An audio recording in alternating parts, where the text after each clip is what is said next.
Boa noite a todos.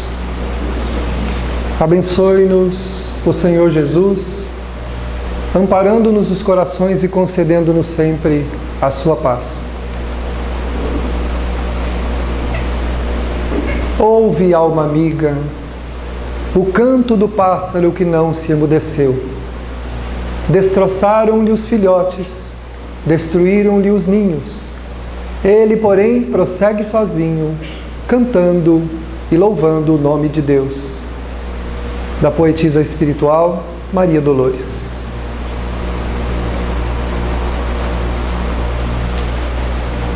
Sem dúvida, Jesus foi e é o terapeuta maior da humanidade.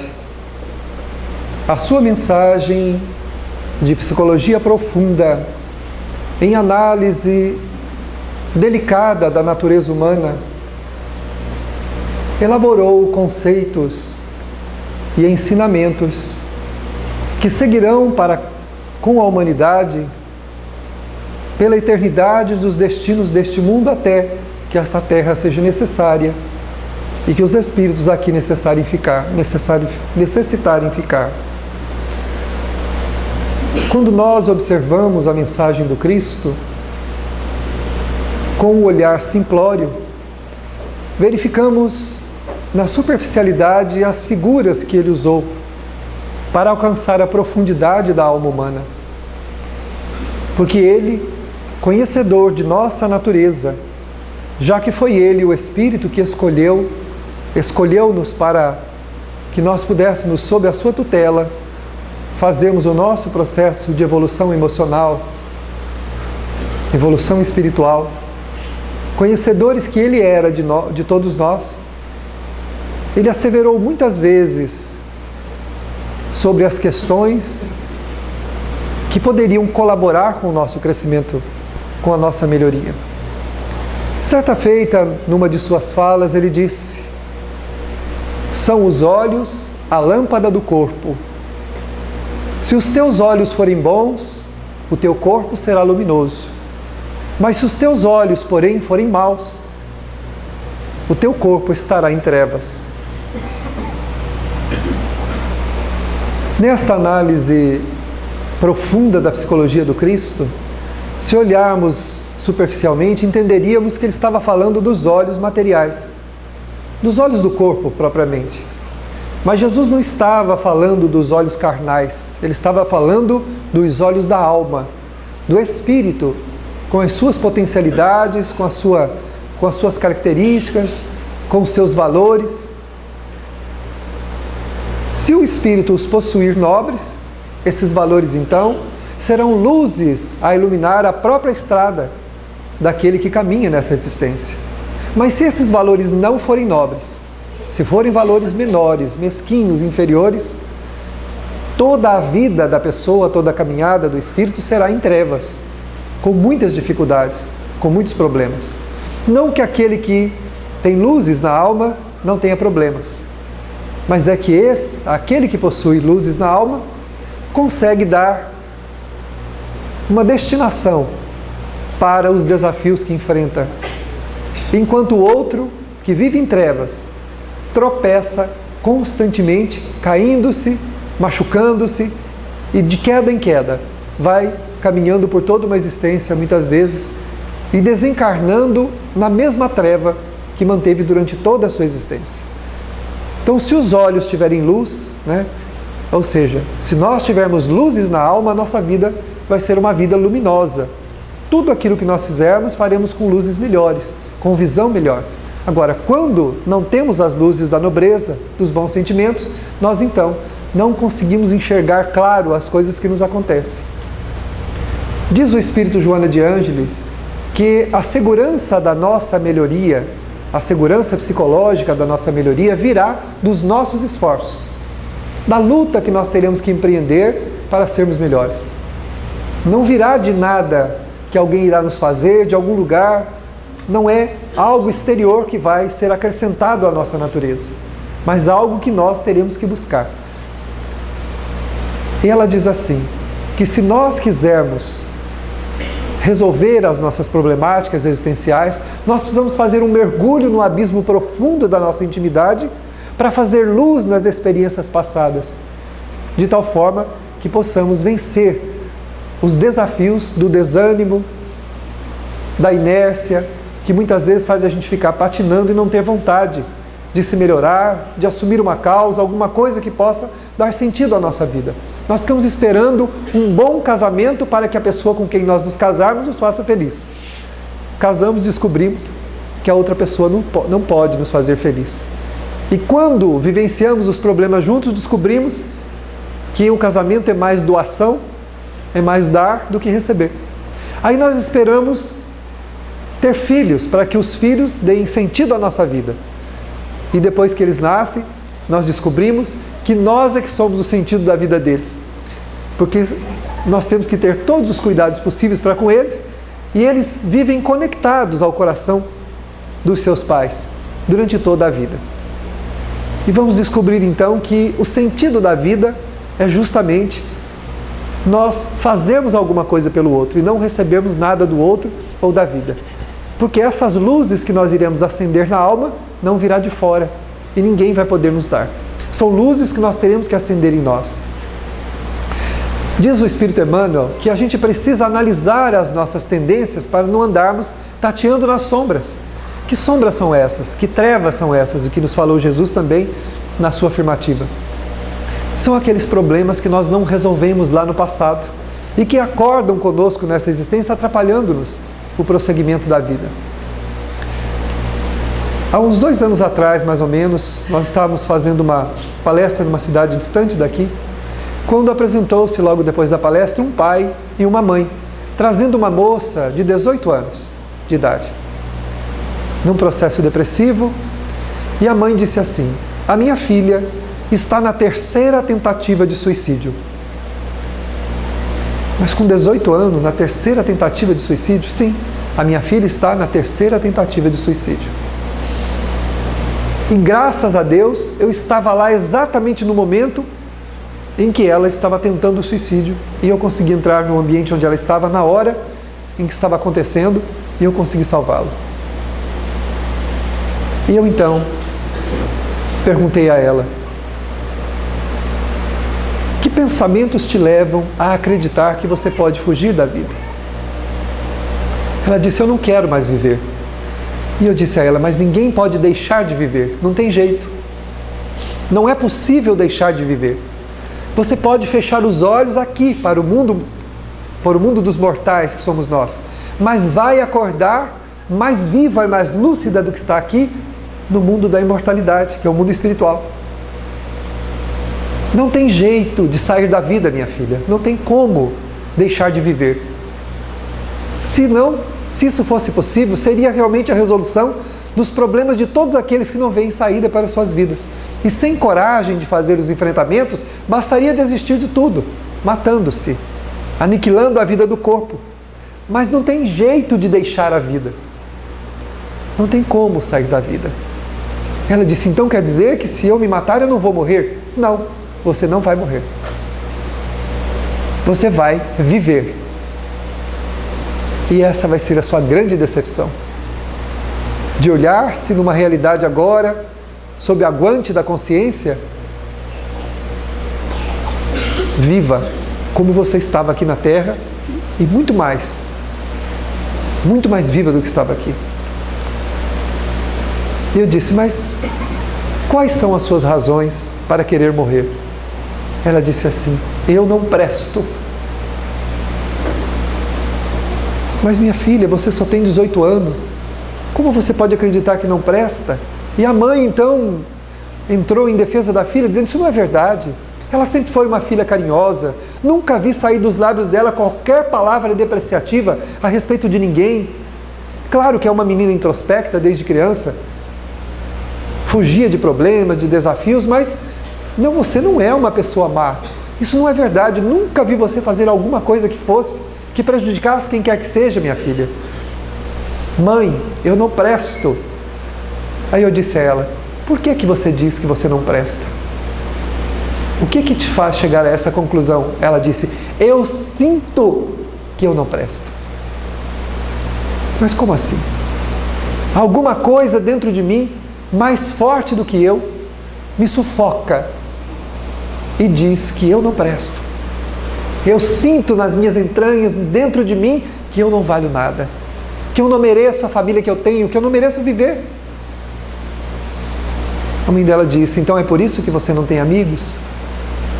Ela disse: mãe, eu sempre quis ter amigos, eu sempre quis ter relacionamentos, ter pessoas, mas eu não me sinto na condição de quem tem o direito de ter amigos, porque eu sinto que eu não presto.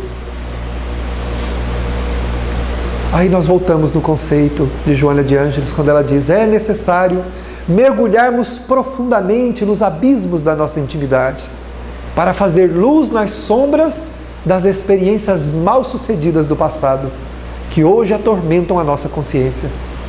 Porque quando nós não vamos tomando atitudes enquanto os fatos estão acontecendo conosco na existência, o que nós deslocamos hoje, o que nós desfocamos agora, teremos que assumir amanhã. Teremos que fazer o enfrentamento consciencial.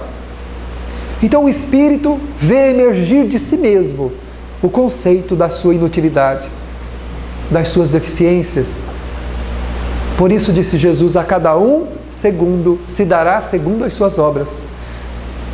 Porque tudo o que nós fizermos ficará gravado no nosso campo consciencial, autorizando-nos a prosseguir ou impedindo-nos essa caminhada. É luz ou treva?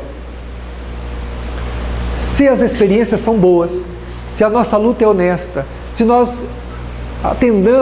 passamos a atender o pensamento do Cristo a respeito do perdão, da paciência, da tolerância, do entendimento, se nós procuramos na convivência com o nosso semelhante ter o melhor procedimento possível, sem nos importarmos como somos tratados, aí está o grande problema nosso. Geralmente nós tratamos como somos tratados, agimos como os outros agem conosco. Mas não é assim que a gente deve proceder. Fazendo o sacrifício de viver dentro do conceito do Evangelho, nós vamos então acrescentando luzes à nossa alma. E embora com deficiências, quando retornarmos à Terra ou estivermos no mundo espiritual, teremos vontade de prosseguir. Teremos vontade de prosseguir arrimados nesses esforços que nós fizemos para ser melhores. Porque se nós não fizermos esforços para sermos melhores, se nós não fizermos esses esforços, nós permaneceremos nas trevas, nas sombras das imperfeições que nós trazemos lá de outras oportunidades. E essas sombras vão atrapalhando a nossa caminhada. E aí a gente tropeça, cai, se revolta. Quanto mais revoltados ficamos, mais sombras projetamos no caminho. O que é quando Jesus diz: se os teus olhos forem bons, o teu corpo será luminoso? Ou seja, o espírito, enxergando através da janela do corpo, projetará luzes que dão significação à sua vida, luzes de entendimento, verificando nos problemas da vida apenas desafios que ele tem que vencer. Ninguém passará por esse mundo incólume, sem problemas. Não existe na face da terra uma criatura que seja que não tenha problemas, não tenha enfrentamentos íntimos, grandiosos. Então, conversando com essa moça, nós passamos para ela algumas orientações de alguns procedimentos que ela deveria fazer. Frequentar a casa espírita, estudar o Evangelho, participar do conhecimento. Eles eram de família católica, mas a mãe estava disposta a buscar um entendimento porque ela sentiu que a filha não se afinizou com a religião. E que estava, mesmo assim, apesar de todos os esforços que eles estavam fazendo, ela estava mergulhando cada vez mais, e num desses momentos a mãe realmente poderia não estar presente e ela poderia realmente desencarnar. E ela disse: então quer dizer que eu tenho jeito? Eu disse: minha filha, se Deus achasse que a gente não tivesse jeito, Ele não teria permitido a reencarnação, que é um processo extremamente complicado. Reencarnar é difícil, não é simples. O processo da reencarnação é complexo. Se Deus achasse que a gente não tivesse jeito, Ele jamais se daria o esforço de permitir que a gente voltasse para cá. Se você está aqui, se você tem uma mãe, se você tem um pai, se você tem irmãos, se você tem uma família, é porque você pode vencer. É porque você pode recomeçar. Toda vez que você sentir que não presta, diga a si mesmo: mas eu posso fazer com que a minha vida valha a pena. E a partir de hoje, eu vou acender luzes na minha alma para iluminar as regiões escuras do meu comportamento. Aí ela disse: eu tenho que confessar uma coisa para você. Eu tenho um conceito ruim também das coisas e das pessoas.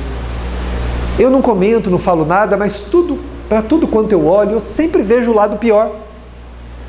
Eu disse: é claro, minha filha, você está enxergando a vida pela janela embaçada dos teus problemas, dos problemas que você trouxe.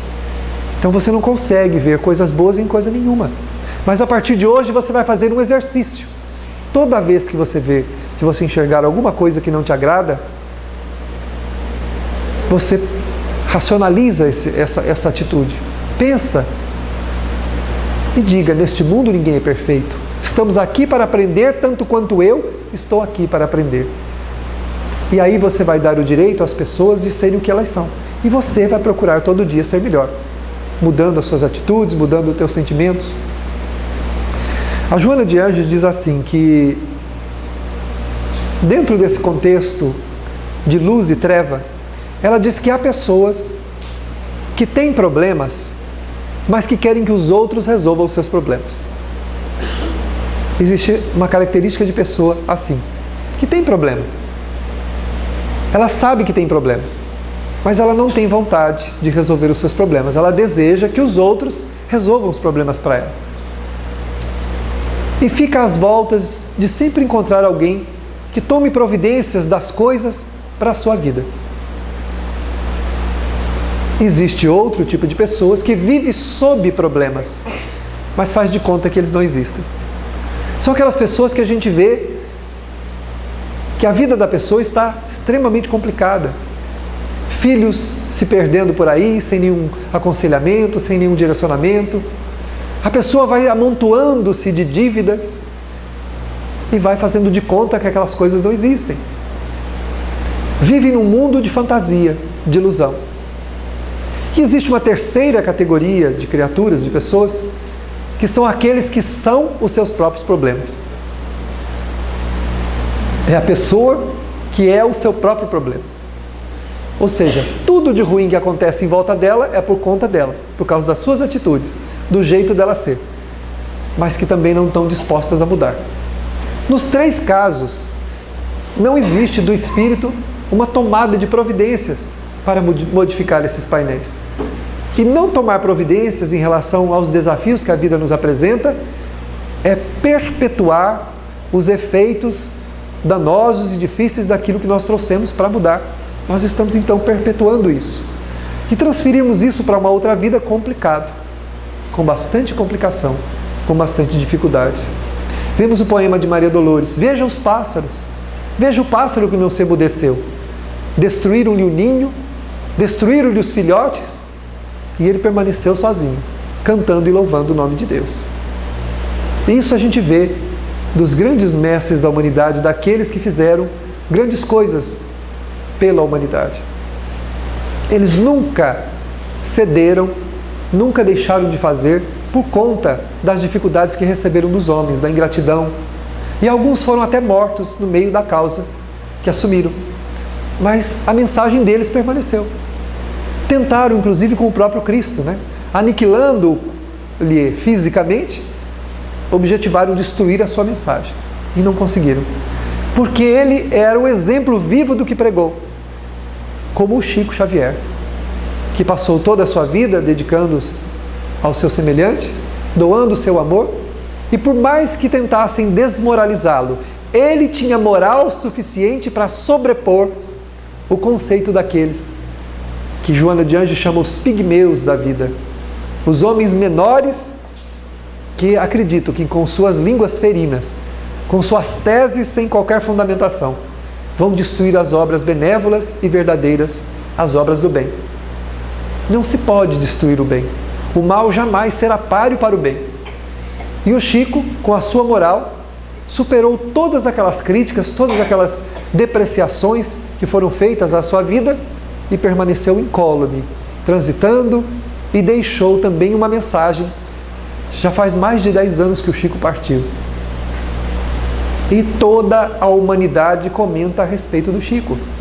Em qualquer país do mundo onde haja espiritismo, ou pessoas que não são espíritas, nós ouvimos comentar do Chico. Em qualquer lugar.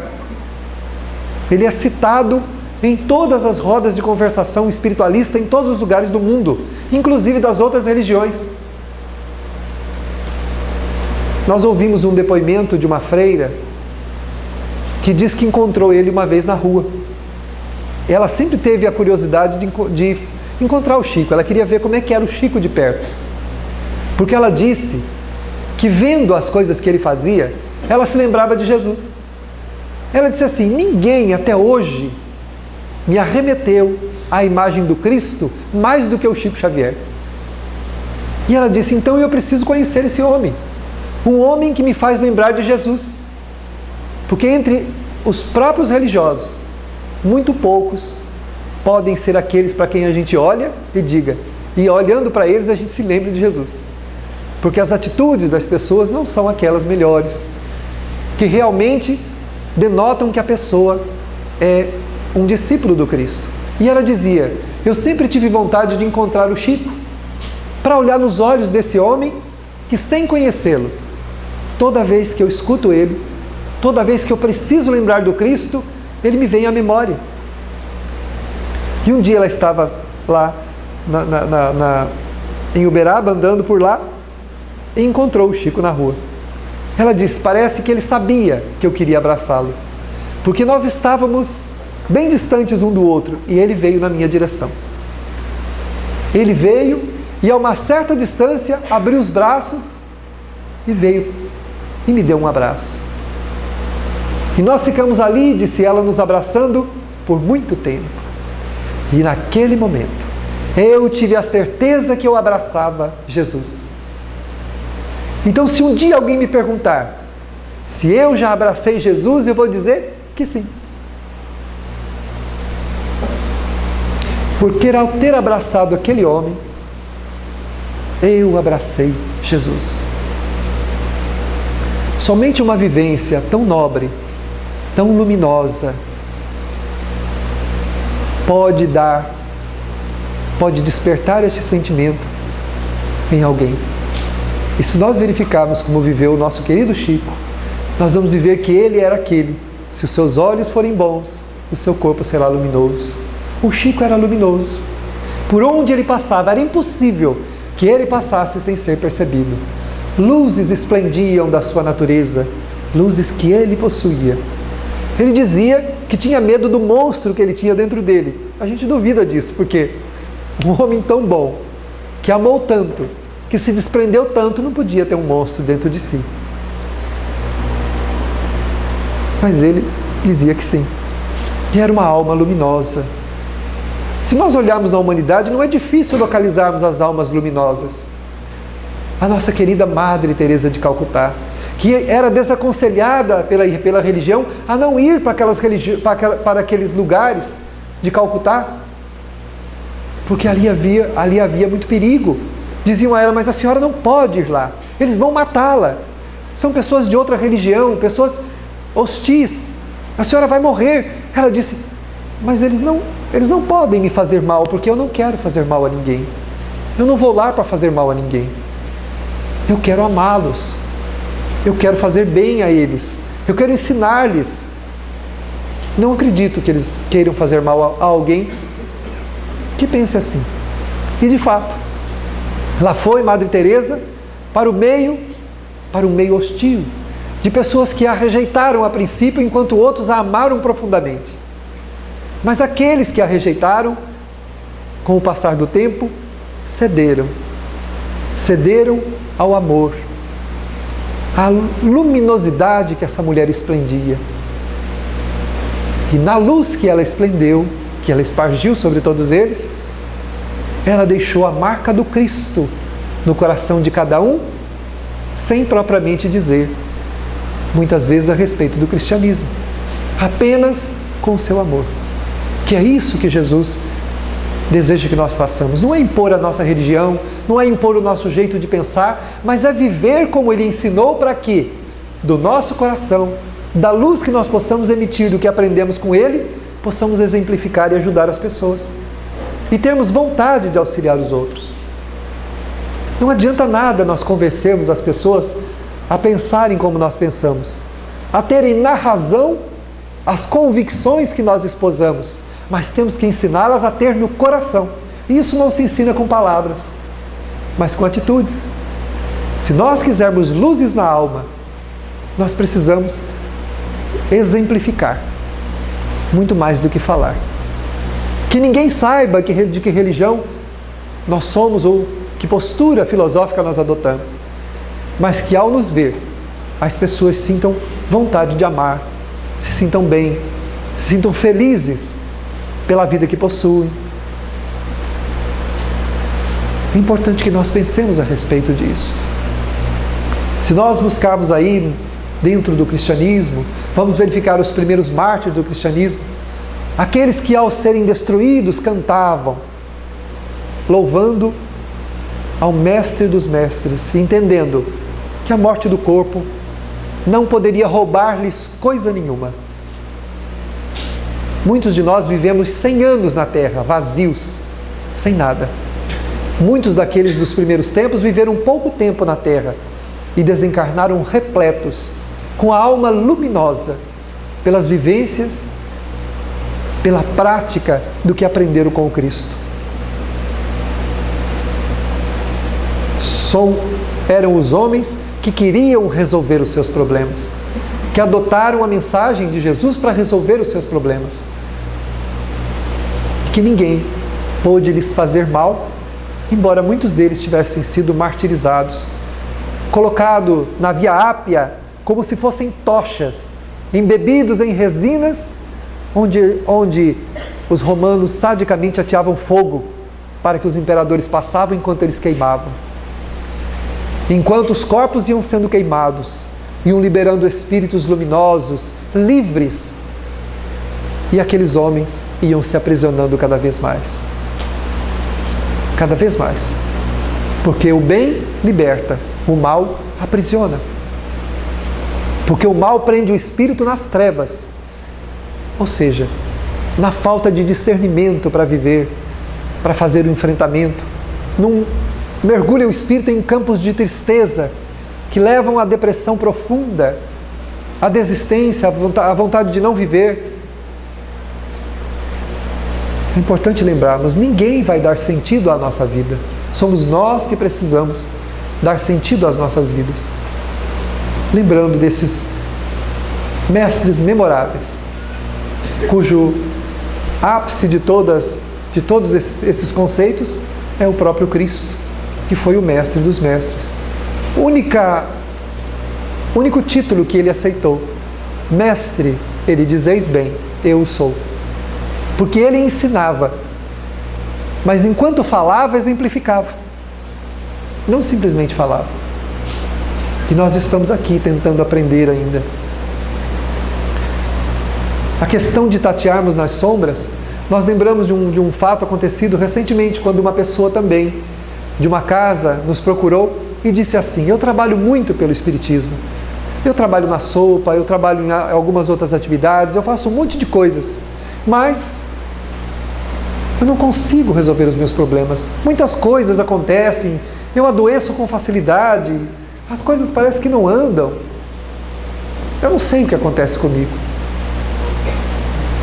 O espírito amigo que estava conosco na entrevista disse assim: esta pessoa é semelhante a alguém que, tendo uma casa grande, com muitos cômodos, todos eles com luzes potentes, para iluminar até os recônditos mais pequeninos embaixo dos móveis. Levanta-se à noite e não acende as luzes. Anda no escuro, tropeça, cai, machuca-se, e no outro dia vangloria-se junto aos vizinhos, às pessoas da rua, dizendo: você não sabe? Eu machuquei-me dentro da minha própria casa. Onde já se viu uma coisa dessa? Mas esquece de dizer para as pessoas para quem fala que andou no escuro, não acendeu as luzes. Então disse o benfeitor: nós somos assim.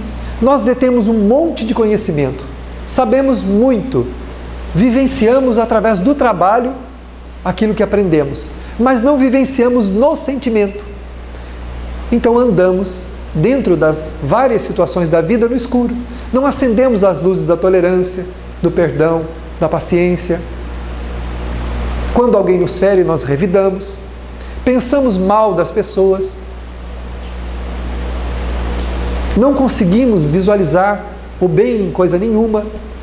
Não temos otimismo para viver. Toda alma otimista, idealista, é uma alma que deixa fluir da sua própria natureza os bons recursos que já conquistou. Então não adianta, diz o benfeitor, nós possuirmos luzes se nós não acendermos. No momento do confronto, o que nos ensina o Evangelho? Que nós revidemos? Se Jesus mandou perdoar até o inimigo, aí a gente não acende a luz e revida. Tropeça no revide. Qual que é o resultado? Vai se machucar. Outras vezes, quando alguém nos faz alguma coisa que nos prejudica, nós não acendemos a luz do perdão e permanecemos na escuridão do ressentimento e da mágoa. Iremos tropeçar. Consequentemente, o resultado disso serão as doenças psicossomáticas. O nosso corpo começará a sofrer. O nosso corpo começará a experimentar o desconforto de não acendermos as luzes. Porque o mal é sempre, como já dissemos outras vezes, é um problema de quem faz, não de quem recebe. Não acendendo as luzes, para não tropeçar na mágoa, no ressentimento, na falta do perdão, na impaciência, nós iremos nos machucando, nos desautorizando moralmente a sermos felizes. E o tempo passa, nós vamos nos entristecendo, vamos perdendo o brilho, vamos nos amarfanhando até chegar um momento em que a nossa vida perde totalmente o sentido. É preciso, disse o benfeitor, acendermos as luzes daquilo que nós já conhecemos, as luzes daquilo que nos ensinou a doutrina espírita, ensinou-nos o Evangelho do Cristo. Nós precisamos acender isso na hora do confronto, na hora da necessidade. Temos que acender, senão não adianta termos, é melhor não termos as luzes então. Nós temos a nossa casa íntima repleta de luzes que não são acendidas. Preferimos andar. E aí a gente se machuca, né?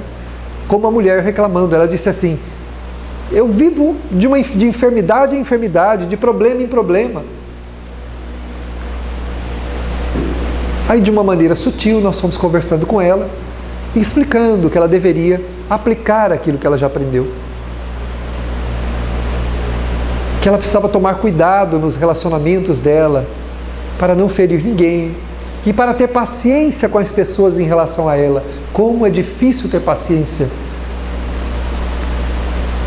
Porque geralmente as pessoas que têm um comportamento negativo em relação a serem desavisadas, elas repetem os atos constantemente. E não é a gente que vai ensinar a pessoa a ser melhor. A nossa exemplificação é sementeira, que nós vamos fazendo. Mas nós não temos certeza se a pessoa vai regar o solo íntimo dela com o sacrifício da renúncia, da paciência, para fazer aquilo que nós ensinamos com o exemplo florescer. Porque muitas vezes conosco também não é assim. Quantos filhos de mães generosas são profundamente mesquinhos e odientos?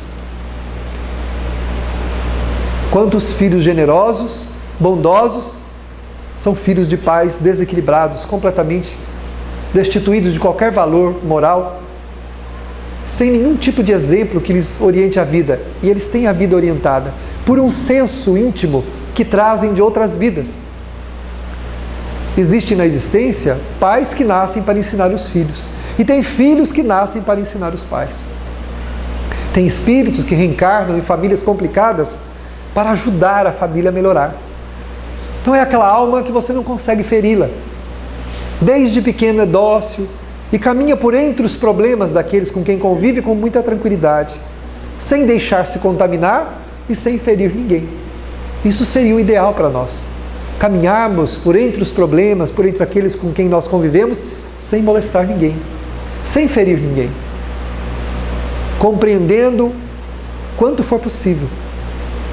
De tal forma que quando as pessoas olhassem para nós, também sentissem em nós o perfume do Evangelho, se não, pelo menos não lembrasse do Cristo, pelo menos pudesse sentir o perfume do Evangelho das poucas vivências que a gente já consegue fazer. A freira disse que quando ela lembrava do Chico, ela lembrava do Cristo. Olha a grandeza deste homem.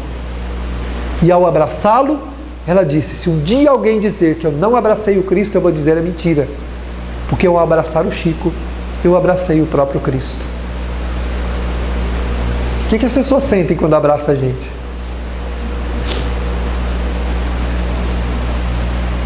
Bom nem comentar, né? É bom nem dizer. Ou quando muitas vezes a gente abraça alguém e ao invés de sentir o conforto, a gente sente aquele constrangimento, aquele... né? Só sentimos isso também porque a gente se identifica com a fragilidade do outro, né? Porque o homem bom não sente isso. Ele abraça qualquer um como o Cristo fazia. Jesus não fazia distinção de pessoas. Ele caminhava no meio das prostitutas, dos cobradores de impostos, entrava nos lares de qualquer um para amar a todos da mesma forma. E não se soube na história do cristianismo que Jesus tenha sentido algum mal-estar por ter estado na presença deste ou daquele. A gente sente, porque nós somos imperfeitos. E a imperfeição, muitas vezes, ela encontra a sintonia na imperfeição do outro. E aí a gente, então, por similitude de vibrações, acaba sentindo-se mal na presença dos outros. Então, na verdade, não foi o outro que me fez mal. Fui eu que me identifiquei com o mal que já está na minha própria natureza. Não sendo perfeitos, quando estamos trabalhando para mudar o que somos, criamos um anteparo natural contra qualquer dificuldade ou qualquer ressentimento que seja na vida ou de quem quer que seja. Mas quando não estamos trabalhando para fazer isso, estamos completamente desguarnecidos, com a alma aberta. Se os teus olhos forem maus, o teu corpo estará em trevas. Nas trevas que estamos, identificamos com as trevas dos outros também. Se o outro tem luz, nós identificamos com a luz dele, se temos luz. Se ele tem treva, não identificamos com trevas de ninguém. Como o Chico, que abraçava todo mundo, que compreendia todo mundo, e que foi chamado muitas vezes de charlatão, de demônio, de outras coisas. Mas que os homens, com as suas depreciações, nunca conseguiram macular a imagem daquele homem, porque ele tinha a sua vida pautada na sua moral, na moral que ele construiu, vislumbrando uma humanidade diferente. O Chico queria uma humanidade diferente. Ele queria que os homens se amassem, que o ser humano se amasse. Tanto que ele dizia que na entrada de cada cidade deveria ter aquela inscrição do Cristo: amai-vos uns aos outros como eu vos amei. Para que todas as pessoas lembrassem, quando entrassem numa cidade, que deveriam amar aqueles que iam encontrar naquele lugar. Todos os lugares deveriam ter essa inscrição, na porta das lojas, em todos os lugares, para que ninguém nunca se esquecesse que, sobretudo, necessitaria amar o seu semelhante sob qualquer aspecto. A gente reclama de tudo, né? Vai numa loja, reclama que foi mal atendido, vai numa atividade comercial, qualquer que seja, reclama que não foi bem atendido. Nós vivemos numa necessidade muito grande de receber, porque aquele que não tem luzes próprias fica tentando contar com a luz dos outros. E aí não encontra, né? Porque está todo mundo procurando essa mesma luz. Na Terra estamos todos tentando buscar desenvolver essa luz dos bons olhos, como Jesus disse, que é a luz espiritual dos nossos esforços para a nossa melhoria. Estamos todos buscando essa luz. Não vamos encontrar nos outros. E aí a gente se frustra, né? Se frustra porque não acha isso. E aí a gente põe culpa nos amigos, culpa na família, culpa no trabalho. Nós já estamos fazendo a melhor coisa que nós poderíamos estar fazendo nesse momento. Se nós tivéssemos consciência disso, nós faríamos o que nós estamos fazendo com todo o amor que fosse possível. Mesmo que seja um trabalho remunerado, não tem problema. Nós faríamos com todo o amor, com todo o cuidado, com todo o respeito. Porque das atividades que nós desenvolvemos aqui na Terra, que é profundamente transitória, a qualquer momento, Jesus disse assim: só tendes o dia de hoje. Nenhum de nós pode garantir que a gente vai estar aqui amanhã. Nós só temos o dia de hoje. Então, se todos fizéssemos o melhor que nós pudéssemos, naquele momento que estamos desenvolvendo as nossas tarefas e nos relacionando com o nosso irmão, com certeza teríamos mais paz, mais tranquilidade. Aí diz Joana de Ângelo, nós queremos ter paz guardando queixas, ressentimentos, inquietações, mágoas. Como o homem é o seu sentimento, sentimentos ruins trazem desconforto, trazem amargura. A pessoa que tem uma visão ruim da vida é uma pessoa amarga. É uma pessoa que traz dificuldades consigo mesmo. Aí vem o Emmanuel e diz assim, o discípulo do Cristo, antes de qualquer alusão amargosa, deve, sobretudo em primeiro plano, aquietar o coração e perguntar-se, queixar-se de quê? Numa vida maravilhosa como a vida que nós temos, de tantas oportunidades para desenvolver os nossos potenciais iluminativos, e ninguém fará isso por nós, calarmos as nossas exigências, diminuirmos as nossas necessidades, trazermos as nossas necessidades para coisas mais próximas, diminuirmos as nossas ambições, transformarmos-las em ideais, porque o ambicioso deseja conquistar aquilo que quer conquistar a qualquer preço, enquanto que o idealista vai vivenciando as etapas do seu crescimento até chegar onde precisa. Geralmente, alcança lugares que nem planejou, que nem idealizou. Porque o idealista é um caminhante numa estrada luminosa. É alguém que caminha numa estrada luminosa, confia em Deus e sabe que depois dos seus esforços, que é o que a Joana de Ângelo fala, depois dos seus esforços, Deus é quem sabe se nós deveremos ou não alcançar o que nós desejamos alcançar. Mas enganados como estamos a respeito da própria existência, nós sempre acreditamos que nós temos que conquistar alguma coisa, que chegar a algum lugar para sermos felizes. Quando na verdade estamos com a oportunidade de ser feliz nas mãos, que é fazendo bem o que nós estamos fazendo aqui e agora. Porque nós não temos o dia de amanhã. Disse uma amiga minha, a minha maior preocupação, ela tem 2 filhos pequenos, é morrer. Eu disse, por quê? Você tem medo de morrer? Ela disse, não, de deixar os meus filhos. Mas eu disse exatamente isso para ela. Você sabia que a doutrina espírita diz e nos ensina aquilo que o Cristo ensinou, que você não tem o dia de amanhã? Você não confia em Deus? Eu confio, afinal de contas, foi Ele que me deu os meus filhos. Se foi Ele que te deu os teus filhos, com certeza Ele conhece os teus filhos mais do que você. Ele sabe quem são esses espíritos que Ele colocou sob a sua guarda. E se porventura você tiver que ir antes deles, Ele providenciará alguém para cuidar deles. E sobretudo, antes de tudo, Ele estará por conta de si mesmo. Porque cada um de nós está por sua própria conta. Nenhum de nós está por conta do outro. Nem a mãe pelos filhos, os pais pelos filhos, os amigos pelos outros. Nós não estamos uns pela conta do outro. Cada um está aqui por sua própria conta. E a experiência que cada um de nós tiver que passar, nós não temos como transferir para o outro. Se fosse assim, as mães tirariam de todos os filhos as dores, né? Tirariam as doenças, os problemas e ficariam tudo para elas. Só para ver o filho sorrir, caminhar alegre, brincar. E a mãe pode fazer isso? Não pode. Às vezes ela é obrigada a assistir intervenções médicas dolorosas, difíceis, para ver o filho viver. Porque é a experiência dele. Ele precisa daquela experiência para o seu crescimento, para a sua evolução, para a sua iluminação. É o momento iluminativo dele, tanto quanto nós estamos tendo o nosso momento iluminativo, que é a vida que nós temos. E vivenciar bem esse momento iluminativo é viver cada dia como se ele fosse o último da nossa vida, da melhor maneira que nós pudermos viver. Porque a qualquer momento poderemos estar voltando para casa. Nós não poderemos levar conosco a nossa família, os nossos afetos. Nós provavelmente vamos sozinhos. E eles continuarão. Darão prosseguimento porque estão por conta de si mesmos. Há pouco tempo um amigo perdeu a esposa deixando 2 bebezinhos.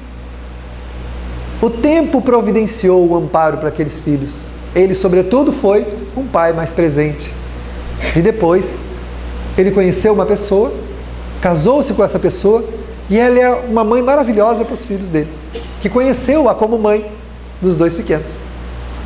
Quantas histórias similares não tem por aí? Se a gente for procurar, quantas histórias semelhantes? Então ninguém está por conta de ninguém. Nós estamos aqui para fazer a nossa iluminação.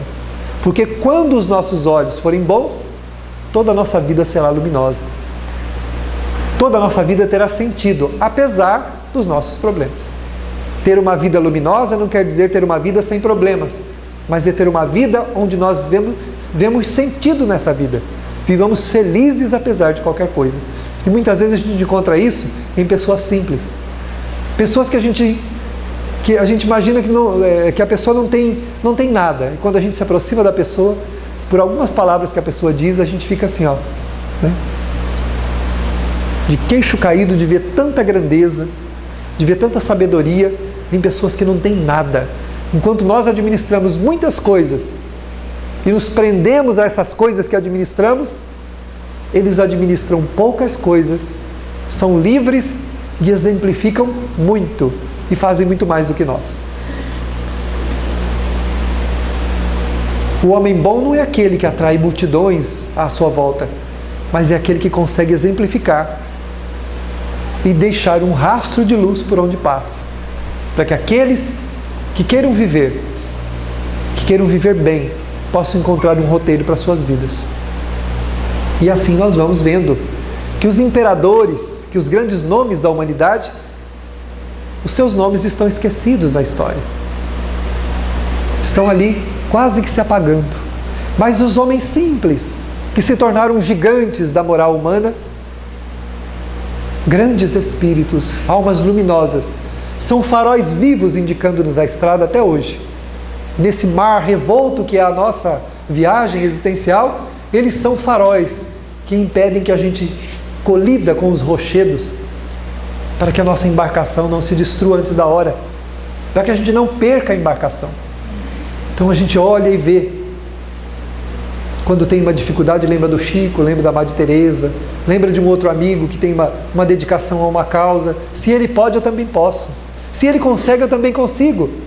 E vai navegando.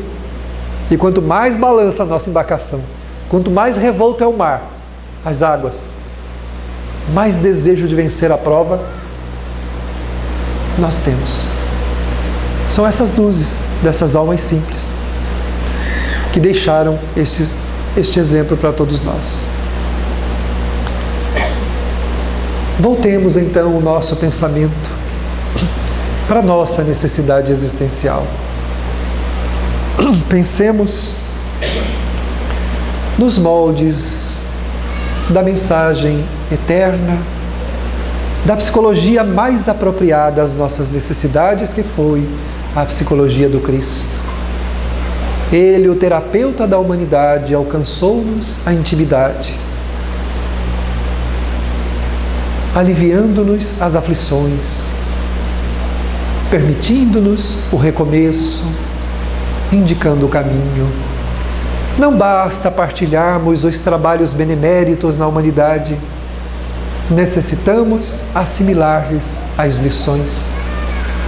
De que nos adianta servirmos o alimento ao miserável, a roupa ao desnudo, a água fresca ao sedento, se não conseguirmos aprender com eles a humildade, quando na pequena saciedade tranquilizam-se e caminham com serenidade. Nossas exigências têm nos feito almas ressequidas, doridas, imprevidentes, mas quando verificarmos que o aprendizado na lição que a vida nos oferece é a oportunidade de nossa elevação e de nossa iluminação, aprenderemos então que a maior dádiva na terra é servir ao nosso irmão. O amor, então, não é um tratado filosófico que consta das ilusões dos pensadores, mas, sobretudo, É a lição de casa que nós precisamos fazer urgentemente, se quisermos crescer.